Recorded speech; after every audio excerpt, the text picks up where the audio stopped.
The second-generation Titans. Leto. Leto, sometimes still known by her Latin name Latona, was one of the daughters of the Titans Cuus and Phoebe. She was a lover of Zeus, with whom she mothered the radiant twins, Apollo and Artemis, thus incurring the wrath of Zeus' jealous wife Hera.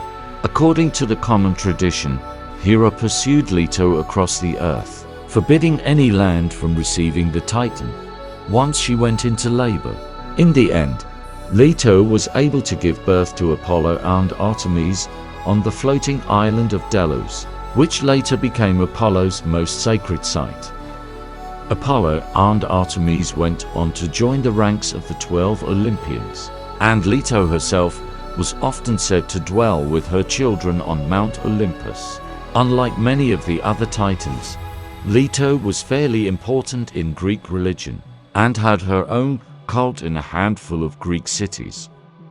The etymology of the name, Leto, is obscure. In antiquity, it was sometimes thought to derive from the goddesses amenable, translated Ethelman, and gentle, also translate Leon, nature, but these are probably folk etymologies. Today, scholars traditionally derive Leto's name from the Lycian word Lada, meaning wife or spouse, but some have argued that the name is pre-Greek in origin. In Rome, Leto's name was Latinized as Latona, perhaps influenced by the Etruscan name Leton. Leto received a handful of epithets in ancient literature, though they were not necessarily unique to her. She shared the epithets Kokomos, meaning lovely-haired, Kaloplacomos, describes fair-locked, and Kalaparios, meaning fair-cheeked, with many other goddesses and beautiful mortals. Hesiod, more uniquely and more obscurely, referred to Leto as Kanapeplos, meaning dark-robed. Leto was a maternal figure, known chiefly as the mother of Apollo and Artemis. The poet Hesiod described her as always mild, kind to men and to the deathless gods, mild from the beginning, and the gentlest in all Olympus. In this maternal and mild capacity, Leto was closely associated with healing, child care, initiation and initiation rituals, and marriage. She was most commonly depicted in a kind of triad with her children, Apollo and Artemis. Like her Olympian twins, Leto dwelled on Mount Olympus, where she was sometimes represented as one of Zeus' most important consorts, despite the fact that Zeus was Hera's husband. In cult and myth, Leto had several symbols. These included the spindle, as well as sacred animals such as the wolf, the rooster, and the ichneumon, which was an Egyptian animal that resembled a weasel or mongoose and hunted for crocodile eggs. In ancient art, Leto was typically pictured as a beautiful goddess, modestly robed or veiled, and sometimes riding in a chariot. She was most often depicted in the company of her children, Apollo and Artemis. Leto was the daughter of Cuus and Phoebe, two of the original 12 Titans. Though Hyginus called her a daughter of Polus, her sister was Asteria, the mother of Hecate. Leto was one of Zeus' many lovers. Together they had Apollo and Artemis, two of the 12 Olympian gods. Though her parentage is clear, her place of birth was a source of debate in antiquity. Some sources said she was born on the island of Kos in the southeast Aegean, while others insisted that she came from the mysterious northern land of the Hyperboreans. Even though Zeus was married to his sister Hera, he had numerous lovers including Leto. When Leto became pregnant by Zeus, she attracted the jealousy and wrath of Hera, who did everything in her power to try and prevent Leto from giving birth. Throughout Leto's pregnancy, Hera hounded her viciously. She threatened to destroy any person or land that harbored the poor Titan. According to some traditions, Hera sent either her son Ares or the monster Python to pursue Leto as she wandered the earth searching for a place to give birth. Eventually, Leto came to the tiny barren island of Delos. The island allowed Leto to give birth, but only on the condition that it be made the center of Apollo's cult. Leto then began her long and painful labor. According to the third Homeric hymn, the labor lasted 9 days and nights because Hera, still not satisfied, had prevented Eileithyia, the goddess of childbirth, from assisting.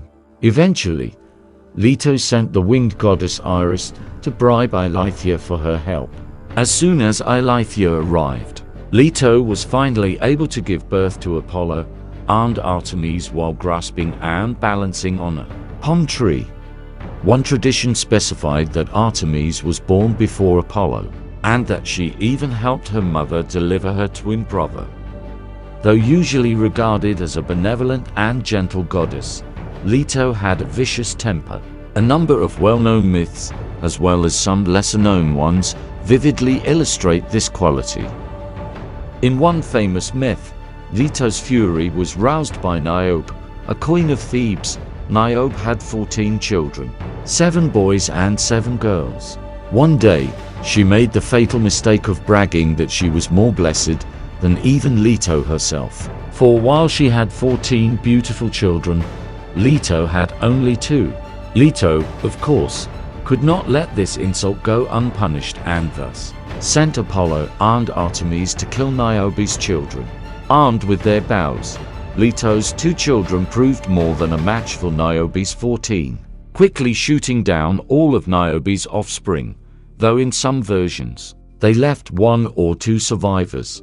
Niobe wasted away from grief, more or less literally. Her tears, which flowed without end, became a river, while she herself turned to stone. At another time, a monster named Titus tried to rape the beautiful Leto. Though there are different versions of what happened next, all agree that Titus' act of hubris did not end well for him.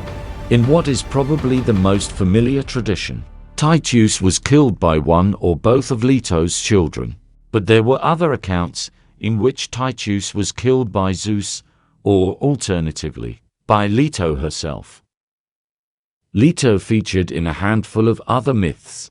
Ovid, for example, knew of a tradition in which the hunter Orion rescued Leto and her children from a giant scorpion, unleashed by Gaia, the goddess of the earth. Though this act cost Orion his own life, Leto rewarded his bravery by turning him into a constellation. During the decade-long Trojan War, Leto was among the gods who favored the doomed Trojans. In this, Leto's interests were characteristically aligned with those of her children, Apollo and Artemis. In one scene from Homer's Iliad, Leto helps Artemis heal the wounded Trojan hero Aeneas. Leto often appeared in the background of her children's mythologies as well. After Zeus struck down Apollo's son Asclepius with a lightning bolt, Apollo, in a fit of rage, killed the Cyclops who had fashioned the lightning. Zeus wanted to cast Apollo into Tartarus for this crime, but Leto convinced him to be merciful. He ultimately decided on a lighter punishment, making Apollo serve the mortal Admetus for 1 year. The gentle Leto also interceded on behalf of other mythological sufferers. Valerius Flaccus, Argonautica tells of how Leto, together with Apollo and Artemis, pleaded with Zeus to release Prometheus from his cruel punishment of having his liver torn out every day. Zeus relented and allowed his son Heracles to break Prometheus' bonds. Within Greece itself, Leto's temples were usually attached to those of Apollo or Artemis. This was the case at her most important sanctuaries in Delos and Didyma, but also at various local cult sites, including Zoster, Megara, Argos, Mantinea, Tanagra, and Artemisium in Rhodes.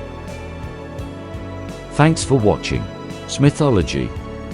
Please remember to like, share and subscribe, and hit that notification bell for upcoming videos.